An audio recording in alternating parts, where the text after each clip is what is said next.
Have you ever noticed how tired you are? Tired of trying, of insisting, of fighting against everything, against time, against expectations, against others, against yourself. Maybe you don't consciously realize it, but there is a kind of silent weariness that comes precisely from the constant attempt to control life. You pressure yourself all the time to be more productive, stronger, more positive, more stable. You force yourself to make decisions, to maintain relationships, to follow routines that no longer make sense. And the more you try, the more it seems that everything slips through your fingers, like water, like sand, like life itself. This is where a principle comes in that can truly transform the way you live. Wu Wei, an ancient concept from Taoism that Alan Watts translated as acting without forcing. But don't be mistaken. This has nothing to do with passivity or weakness. Wu Wei is, in fact, one of the deepest expressions of wisdom and courage. It is the ability to act in harmony with the natural flow of things, to move with life, not against it. Think of it as a dancer who doesn't struggle with the music, but feels the rhythm and lets themselves be guided. Like the surfer who doesn't try to dominate the sea, but learns to flow with the wave. Now stop and ask yourself, how many times a day do you try to force what isn't ready? How many times do you blame yourself for not being able to control what is, by nature, out of your control? How many decisions have you made out of fear? Fear of losing something, fear of appearing weak, fear of not doing enough. The truth is that we have been trained to live against the current of life. Since we were little, we were taught that success comes from effort, insistence, persistence, even when everything in us screams to stop. And so we become anxious, insecure adults, disconnected from our own existence, because we were never taught the art of letting go, of observing, of trusting. Wu Wei is nothing. It is doing with awareness, with lightness, with respect for the timing of things. It is to stop being the exhausted rower fighting against the current, and to become the wise sailor who adjusts the sails and navigates with the wind. Alan Watts said that when you stop forcing life, something magical happens. The right doors open, the right paths appear, the right answers emerge. Not because you found them through effort, but because you finally created the necessary space for them to surface. And perhaps if you are here listening to this now, it's because you are already tired, because you have realized that forcing doesn't work, and because deep down you already feel that you need another way of living, a way that is quieter, truer, more your own. In the next few minutes, you will understand why Wu Wei is not just a beautiful philosophy. It is a key, a practice, a shift in perspective that can return to your life what you have always sought by trying to control everything.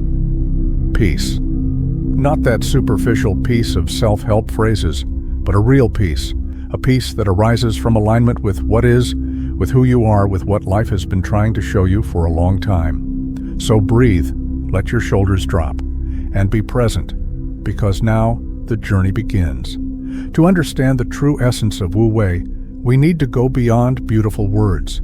We must dive into the roots from which this principle was born, Taoism and Zen. And here, I extend an invitation to you.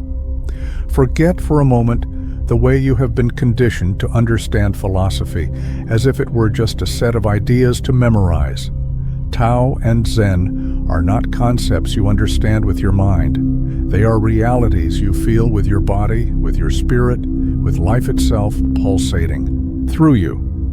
The Tao, a word that literally means way or path, is not a theory. It is not a manual of rules. The Tao is the description of the invisible flow that moves all things, the growth of trees, the dance of the seasons, birth and death, joy and sorrow, all following a natural intelligence that exists beyond our understanding. Laozi, the Taoist master who first described the Tao, said that the Tao that can be spoken is not the true Tao. And why is that? Because every time we try to capture life with words, life has already moved beyond them. The Tao is like the wind. You can feel it. You can let it carry you. But you can never put it in a box. Zen arises from exactly this same perception. When Buddhism met Taoism in ancient China, it gave rise to an even more radical tradition, Zen. Zen does not seek to explain reality. It wants to dismantle everything that prevents you from experiencing it directly.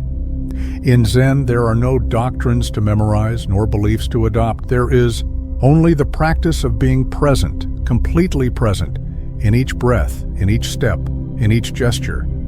Both Taoism and Zen silently shout the same uncomfortable truth to the human ego. You are not in control. You never were. And your attempt to control life is what distances you from it. What they offer is not an escape, but a reconciliation with what is. A return to the state of trust you once had, perhaps as a child, when you still knew how to play without fear, fall without shame, try without the insane need for success. But this is where many get lost. Because these ancient teachings, coming from cultures so different from our own, seem distant, almost unattainable, for the Western mind shaped by reason, logic, and an obsession with results.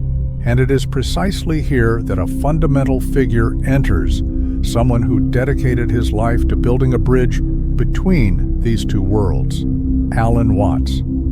In the next chapter of this journey, we will discover who Alan Watts was and how he translated these invisible wisdoms for us, showing that Tao and Zen are not exotic luxuries, but urgent necessities for those who wish to live truly in this fragmented world.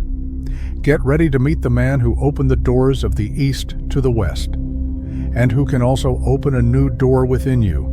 If this content is making sense to you, click the subscribe button and subscribe to the channel. Thank you for your support. Imagine a time when concepts like Tao, Zen, Wu Wei, and meditation were viewed by the West with strangeness, as if they were mere exotic curiosities from distant, inaccessible cultures, almost irrelevant to modern life.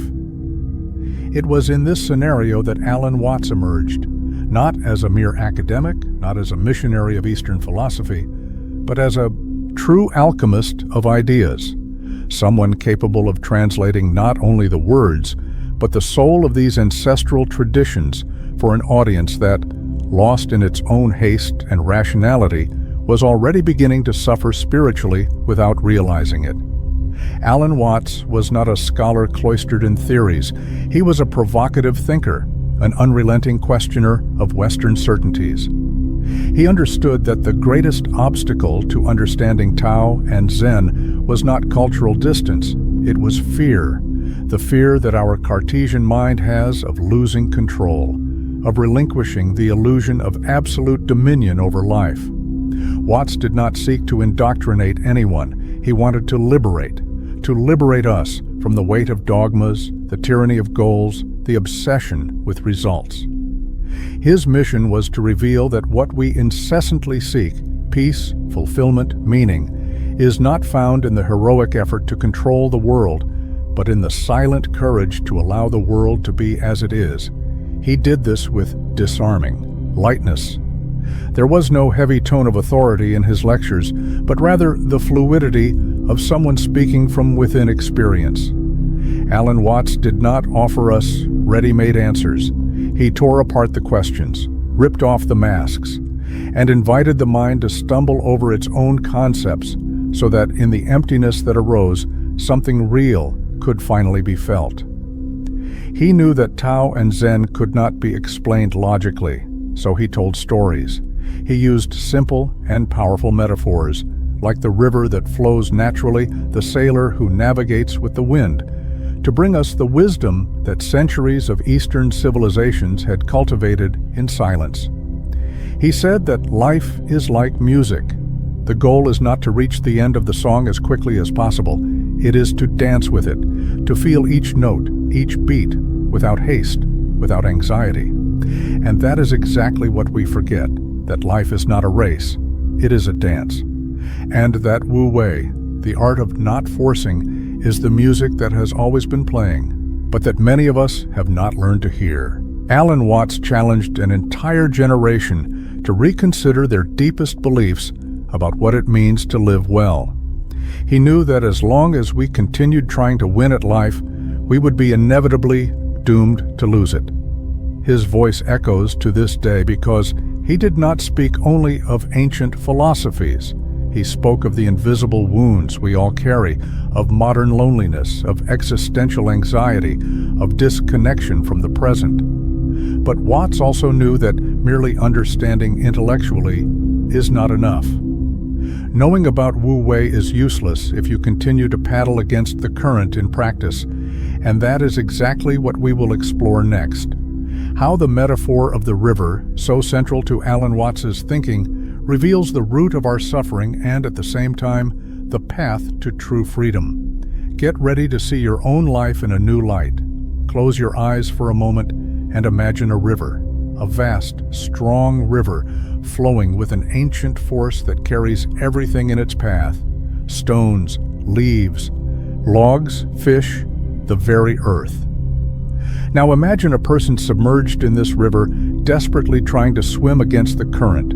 Every movement is a struggle. Every attempt to move forward is thwarted. The body grows tired, the muscles stiffen, the mind goes into panic, and the more they fight, the further they drift away from any real possibility of peace. This image is exactly what Alan Watts used to describe human suffering. The metaphor of the river is not just beautiful, it is brutally true. It reveals that the suffering we experience in life is rarely caused by the circumstances themselves. Almost always suffering arises from our resistance to what is. You lose a job, a relationship comes to an end, a plan goes awry. And instead of accepting reality and seeking to flow with it, you cling to what is already gone, despairing as you try to hold on to what inevitably slips away, like someone trying to hold water in their hands. Watts explained that life, like the river, has its own rhythm, its own intelligence. You don't need to push life, you don't need to control it, you just need to learn to trust its flow. This doesn't mean passively accepting everything that happens. It means acting in harmony with the forces that are beyond your control, just as a surfer learns to read the waves, not to dominate them, but to dance with them. When you fight against reality, you create tension. This tension accumulates in the body, in the mind, in the spirit. You live in a state of war against life, against others, against yourself. The result is predictable: chronic anxiety, frustration, resentment, a sense of helplessness. And the cruelest part is that, on some level, you know you are sinking. But the fear of letting go of control is even greater than the fear of continuing to suffer. The metaphor of the river, however, carries with it a silent promise that there is another way to live, a way that does not require constant struggle, a way in which, by letting go of control, you do not lose yourself, you find yourself. When you stop resisting, you discover that the river of life is not your enemy, it is your ally. It is taking you to places your mind could never plan. But for that, courage is needed. Courage to trust the unknown. Courage to abandon the illusion of security that control offers. And this courage to trust the flow is not just a spiritual whim. It is an urgent necessity in a world that conditions us from an early age to fight, to compete, to dominate. And this is precisely what we will talk about in the next part: how Western culture has created an invisible prison of control and effort, and how this mindset is silently destroying us from within. Prepare to see the true root of your exhaustion, and what needs to change so that you can finally begin to live. You have been trained to believe that everything you want to achieve in life requires relentless effort, extreme sacrifice, absolute control. Since childhood, you have heard phrases like, "Don't give up. Those who want it make it happen. The world belongs to the strong." You grew up believing that if you weren't always fighting, planning, correcting, forcing, something terrible would happen. Perhaps you haven't realized it yet, but this belief has created an invisible prison within you, a prison of constant tension, of fear disguised as ambition, of anxiety painted with the colors of determination. Alan Watts saw this clearly. He understood that the West, by idolizing effort and control, has built a neurotic civilization where people run all the time without knowing where they are going, where doing has become more important than being, where every moment of calm is viewed with suspicion, as if inactivity were a threat, a mistake, a weakness to be corrected. We live in societies that venerate excess productivity, excess information, excess goals. Life turns into an endless project to be managed, optimized, maximized. And in this insane quest for control, you drift further and further away from yourself. You become a stranger within your own existence. Have you noticed this? Have you ever felt that sensation of doing everything right? Studying, working, producing, and yet carrying an unbearable emptiness as if something essential were missing? It is. And that something is the connection to the natural flow of life, to the Tao, that which cannot be forced, only lived. But the mind conditioned by control does not accept this reality. It fears the unforeseen, the unexpected, the unknown. It wants guarantees, and for that, it builds suffocating routines, rigid goals, strategies that try to eliminate all uncertainty. Yet uncertainty is an essential part of life. Mystery is part of the beauty of being alive. By trying to eliminate the unforeseen, we also eliminate the magic, the surprise, the true spontaneity that makes life worth living. Alan Watts warned, "The more we try to control life, the more we separate ourselves from it. It's like trying to capture the fragrance of a flower by closing it in an airtight vault. You preserve the form but lose the essence, and the result is an artificial, mechanical, weary existence where everything needs to be managed like a factory, including your emotions, your relationships, your own dreams. But there is a way out. There is a way to break these invisible chains, a way to return to living lightly without having to abdicate responsibility, but freeing yourself from the unnecessary weight of illusory control. And that is exactly what we will explore in the next part. How to practically apply the principle of Wu Wei in the midst of modern life. A world that demands haste, but that, deep down, desperately longs for presence. Get ready to discover that doing less is not weakness, it is wisdom, and that acting with less effort can paradoxically take you much further. Talking about Wu Wei in theory may seem enchanting, almost poetic. But how do you live Wu Wei in a world that demands haste? How do you act in harmony with the flow of life while being bombarded daily by demands, goals, notifications, and unending expectations? That is the real question. And the answer is not simple. It requires courage. It requires, above all, a profound shift in perspective about what it means to act intelligently and what it truly means to live well. Applying Wu Wei in the modern world is not about abandoning your responsibilities, dropping everything, and isolating yourself on a mountain. That is the mistake many make when they hear about non-effort, confusing it with apathy or negligence. Wu Wei is about acting, yes, but from a different place, a place of awareness, of attention, of attunement with what is real and possible in that moment, and not from a frantic attempt to force results that cannot be controlled. In practice, Wu Wei begins with a gesture of humility, recognizing that you do not govern the universe, that there are greater forces than you at work all the time, and that your true power lies not in fighting against them, but in learning to listen to them, to feel them, to dance with them. This requires slowing down, breathing, observing before reacting, stopping acting on impulse driven by the fear of falling behind, and starting to act in alignment with what truly matters. In daily life, Wu Wei is choosing quality over quantity. It is preferring depth over haste. It is knowing that sometimes the best action is the pause.